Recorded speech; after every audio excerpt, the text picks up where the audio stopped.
From the KBIA newsroom in Columbia, I'm Stan Jastrzebski. Snow, ice, and wind blanketed much of the Midwest over the weekend. As KBIA's Jenna Roche-Slice reports, power plant operators try to mitigate the effects of severe temperatures and winter storms so their energy infrastructure doesn't go offline very long. In general, power plants run continuously unless they need to be shut down for maintenance.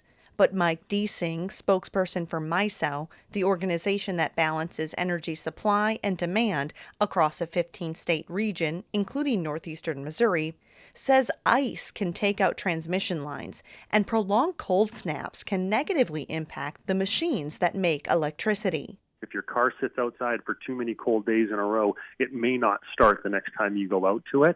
That same type of principle can apply with a large power plant. It is a piece of machinery. Grid operators, such as MISO, coordinate the use of emergency reserves of energy throughout the region when power plants are out of service. I'm Jenna Roche-Slice, KBIA News. And Missouri would receive the 9th most money of any state for rural hospitals under a spending plan evolving out of President Trump's massive tax and spending bill passed over the summer.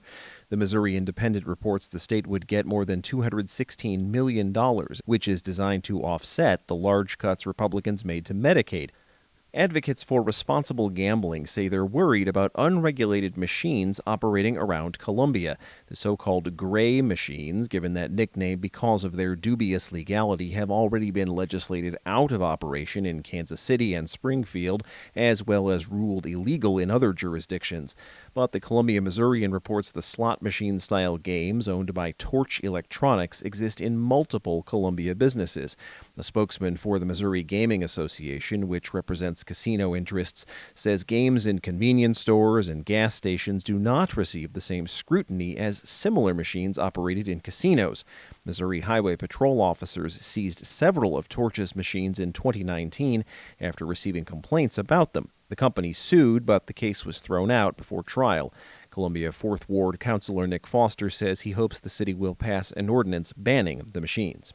The owner of a Columbia restaurant who was already facing charges in an arson case has now been ordered to pay nearly $130,000 in back rent and interest.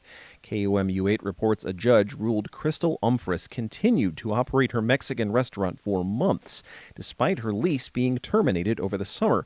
Umphris previously had been accused of paying someone to burn down a restaurant in Kennett in October of 2023, as well as posing as an elected official to have other businesses' liquor licenses investigated. She's slated to go to trial in February.